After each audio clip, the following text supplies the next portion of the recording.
Hey guys, welcome back to my channel, Med Revisions.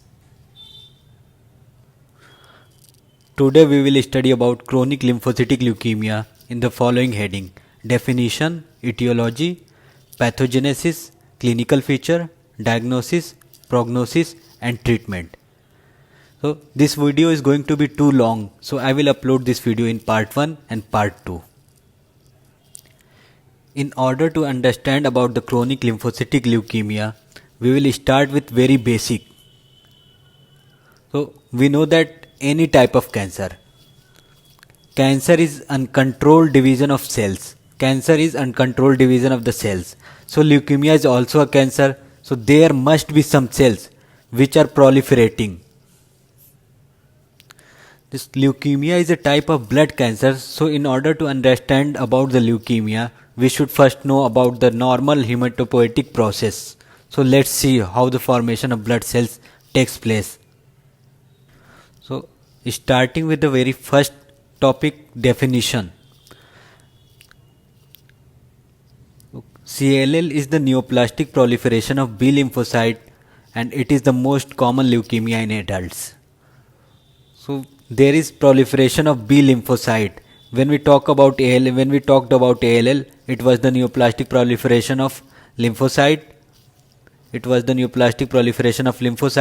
When we talk about AML, it was the neoplastic proliferation of myeloblast. We have seen the CLL is the neoplastic proliferation of B lymphocyte. So now, in order to understand this, we should see about the hematopoietic process.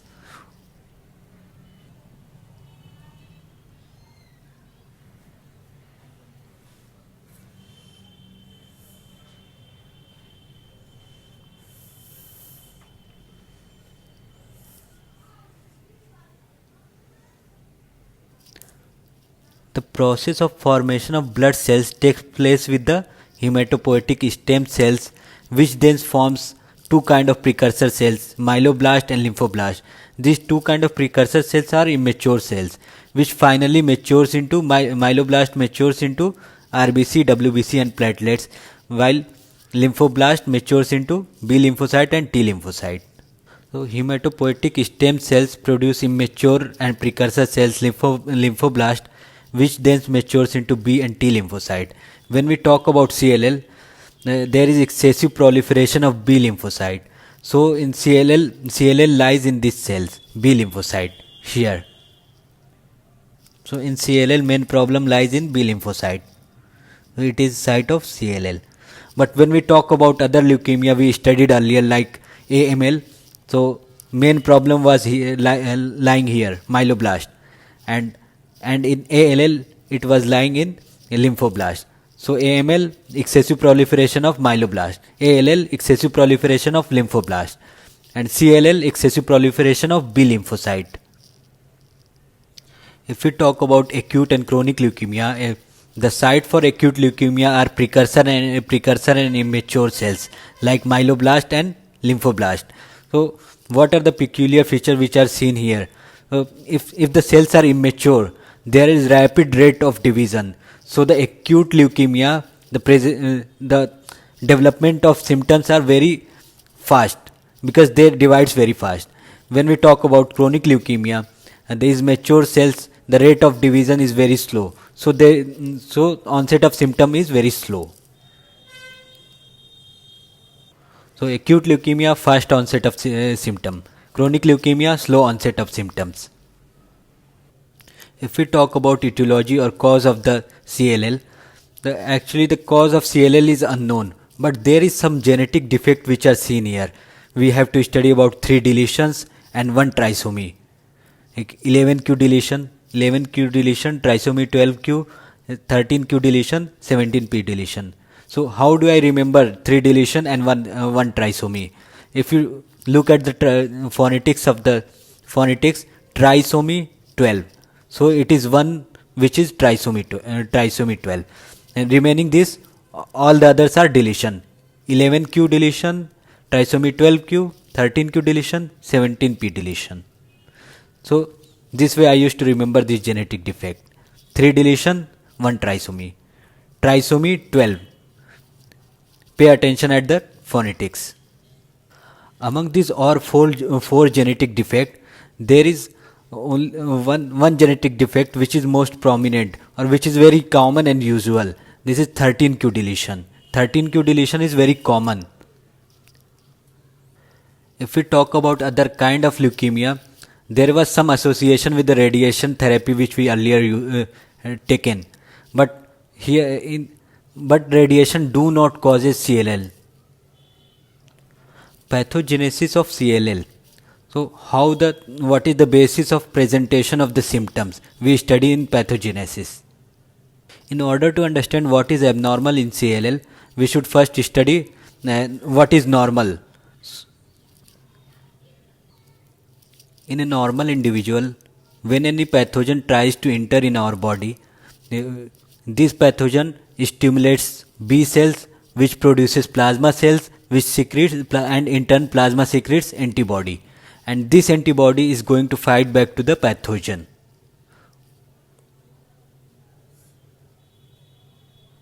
So pathogen stimulates B cells to produce plasma cells, and which in turn secretes antibody, which ultimately going to fight back to the infection or pathogen.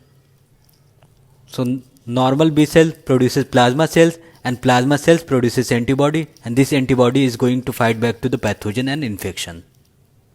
But in CLL, B cells are abnormal and mutated. So abnormal cells in CLL produces abnormal plasma cells, which produces abnormal antibody. So there is only abnormal antibody, and the concentration of normal antibody is going to decrease, which causes the hypogammaglobulinemia, which is less blood in the less antibody in the blood. And normal cells like in you and me were normal antibody in you and me were responsible for fighting back the infection, but here there is no normal antibody, which leads to the repeated attacks of infection, and which is cause of death in many patients. So hypogammaglobulinemia causes the repeated attacks of infection, and which can be cause of death in many patients. In CLL, abnormal B cell produces abnormal plasma cells, which produces abnormal antibody. So because of this abnormal antibody, patient develops auto-antibody to his own RBC and platelets, which causes the destruction of RBC, which results in autoimmune hemolytic anemia. If it causes the destruction of platelets, it results in autoimmune thrombocytopenia. So patient develops autoantibody to his own RBC and platelets. If the RBC is going to be destroyed, it is known as autoimmune hemolytic anemia. If the platelets are going to be destroyed, it results in autoimmune thrombocytopenia. Why it happens? It happens because the abnormal B cells produces abnormal antibody, which produces autoantibody to his own RBC and platelets, which destroys RBC and platelets, producing autoimmune hemolytic anemia, autoimmune thrombocytopenia. So this antibody is a double-edged sword. Less antibody of less number of abnormal antibody results in repeated attacks of infection, which can cause death of the patient, and more number of abnormal antibody or autoantibody results in destruction of our own body's cells. When we talk about normal antibody, normal B cells produces normal vimentin structure, vimentin protein, and this vimentin protein is responsible for the structural integrity of the B cells. So if the vimentin is lacking, B cells are going to be fragile.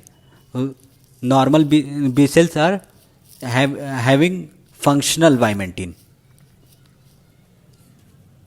But when we see abnormal B cells, which is found in CLL, abnormal B cell produces defective vimentin. And remember, vimentin were responsible for the structural integrity of the B cell. So defective vimentin produces smudge cells. What are smudge cells? Smudge cells are crashed or smashed cells, because cells are weaker due to lack of vimentin. So when you prepare slide to see the peripheral blood smear, there some cells are crashed, smashed, which is known as smudge cells. So smudge cells are characteristically seen in CLL. So abnormal cell produces defective vimentin, which results in smudge cells, which is characteristically seen in CLL. If you see the peripheral blood smear of a patient suffering from CLL, so these kind of cells, when these kind of cells, like there are some cells which are normal, but there are some cells which are crashed, smashed. These cells are known as smudge cells. You see these cells, it seems like someone crushed these cells. Why? It is due to the vimentin defect. Because of vimentin defect, it is the cells are very fragile. So during making of slide blood smear, these cells are going to be broken, which is known as smudge cells. And these smudge cells are characteristic of CLL. This closes of our discussion for today. We will study about remaining topics, remaining headings, clinical features, diagnosis and prognosis, and treatment of CLL in the part 2. Please don't forget to like, share, comment my channel. I will upload the remaining part 2 in a few days. That's all for today.